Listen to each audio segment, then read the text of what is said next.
Well, the Vancouver Canucks have made a roster move and pretty much caught a lot of people off guard. Even Oliver Ekman Larsson, as the Vancouver Canucks have bought OEL out for the remaining 6 years of his contract. They'll pay him through, I believe, 2028, 2029. We'll get into that in a minute. But if you're new to Gillis TV, make sure you hit that subscribe button for more NHL and MLB content.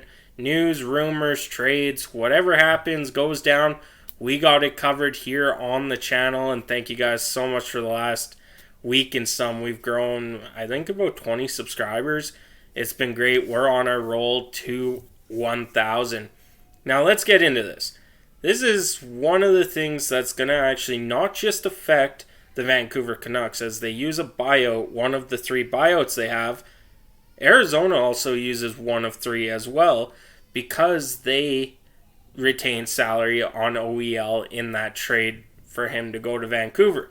So not only does Vancouver lose a spot in the buyouts, Arizona does. So Arizona, we all know, is kind of more, we'll take those on whenever we get a chance. And I don't even know what's going on in Arizona anymore. They should maybe just probably pack up and leave Arizona, but that's a whole nother thing. But for the Vancouver Canucks, the agent of OEL came out and said today in a meeting that he had was, at the end of the season, it didn't seem like, sorry, that was a fly in here. It didn't seem like they were going to buy him out. He was going to be back next season. So even OEL and his agent were caught off guard on this. And in a little interview today, the GM of the Canucks said it's a business at the end of the day. Doing this makes it so they can be flexible on the cap in the next 1 to 2 years because you do have the likes of Bolivia that you need to resign, Pettersson you need to resign, and all these RFAs that you're going to have to probably try and sign before they get offer sheeted, which doesn't happen a lot in the NHL. Montreal is known for that whole Kotkaniemi 1 year, $7 million that for some reason Carolina matched. Now he's doing okay. But this is going to give them more cap flexibility for years on end. So we're going to break down here what it has on the Vancouver Canucks side of things. Where in next season, the 2023-24 season, they only have to pay OEL $146,000. I know I'm saying only. That's a lot of money for the basic working person. But in the salary cap area, $146,000 is pretty much a penny in our day of money when we get it. In 2024-2025, they pay him $2,346,000 and some change.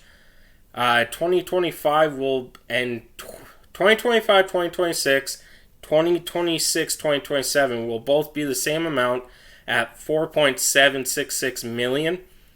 2027 to 2028 and 2028 to 2029 will be the same as well, as that will be 2.126 and some change million there. So they do get a lot of flexibility here at the start. They do have to pay $4 million at one point. Then it goes back down to $2 million. I think it comes out to $19 million. I read that Vancouver will have to pay over the next 8 years, which isn't bad. It gives them flexibility. And with the salary cap really going up, or so they say, really going up next season, we're going to have to see where that leads. Where, if it goes up more than what they're paying OEL, it's a win in my books for them to buy OEL out. Now, what's next for OEL? There's going to be a lot of teams calling for his services. Yes, his game has declined ever since he left Arizona. There's no doubt about that. But he can still be that effective power play guy, second-line defenseman, offensive defenseman for a really solid offensive team. And there are a lot of those teams out there. You look at the Pittsburgh Penguins could be a suitor for even the video I just did, Erik Karlsson. OEL could be a suitor for the Pittsburgh Penguins. That's kind of in the age range they are right now, and OEL could be really beneficial to the Penguins on a different line than Chris Letang, give them 2 different looks. Now, for the Vancouver Canucks, like I said, this is all about the money. Money, money, money. It's a business in the NHL, and we've seen that with A lot of people are saying the playoffs.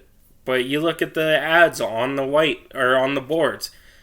It's all about money at the end of the day with the NHL and what kind of team you can make the best team out of the salary cap too. So like the GM said, in a year to two, you'll have Pedersen, Besser, Kuzmenko, Bolivier, Podolskin, and a bunch of others. But now, what about your defense? Says, yes, you got Travis Dermott on the back end, who is a RFA, I believe, this year, and he is RFA. You got Philip Hronix, that's going to probably need more money after next year. You got Ethan Bear, who's a UFA. So they might be in a market to go out and say, hey, we need a defenseman worth $2 million, third line pairing guy, or they have some prospects in the up and coming system for Vancouver. So there's a lot of things they probably thought about when it came to buying out OEL, and one of them is signing Elias Pettersson, because right now he's making, I believe it's $7 million, 7.35. There's no doubt in my mind he's making over 10 after this deal's done. So you got to think about that too. You needed to save $3 million from somewhere else. Buying out OEL was the best option in that case. But that's it for me today. Thank you guys so much for tuning in. I'm on out of here.